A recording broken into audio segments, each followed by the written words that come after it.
When I was a child, there was a sheet of rusting corrugated iron lying on the sunny bank of my grandmother's allotment.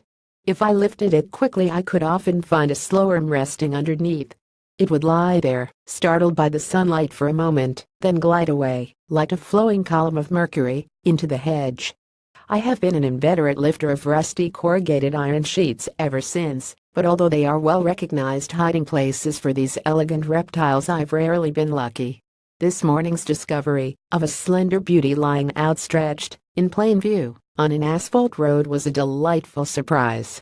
Anguis fragilis rarely linger in such exposed situations.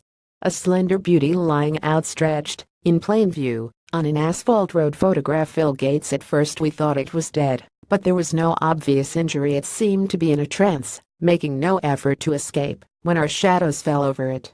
When I knelt down for a closer look, it raised its head, and a short tongue flicked out, tasting the air for my presence, but it still showed no other sign of movement. At this distance I could now see small signs of damage to its body, with 2 rows of tooth-shaped depressions just behind the head and 2 more closer to the tail.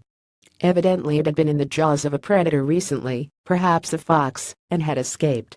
Now another threat loomed, because we could hear a vehicle approaching. I tried to pick it up, which immediately provoked a paroxysm of writhing. It slipped between my fingers. Fearful that it might shed its tail, autotomy is the last resort of a slowworm gripped by a predator. I tried instead to prod it towards the verge as the sound of the vehicle grew louder. Struggling to grip the flat road surface with its smooth scales, it reached the verge just in time. Another narrow escape. Then, with effortless undulations of its muscular body, it slithered away with that hypnotic elegance that I remembered from childhood.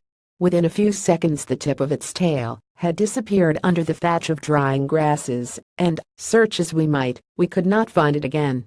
Follow Country Diary on Twitter @Contridiary.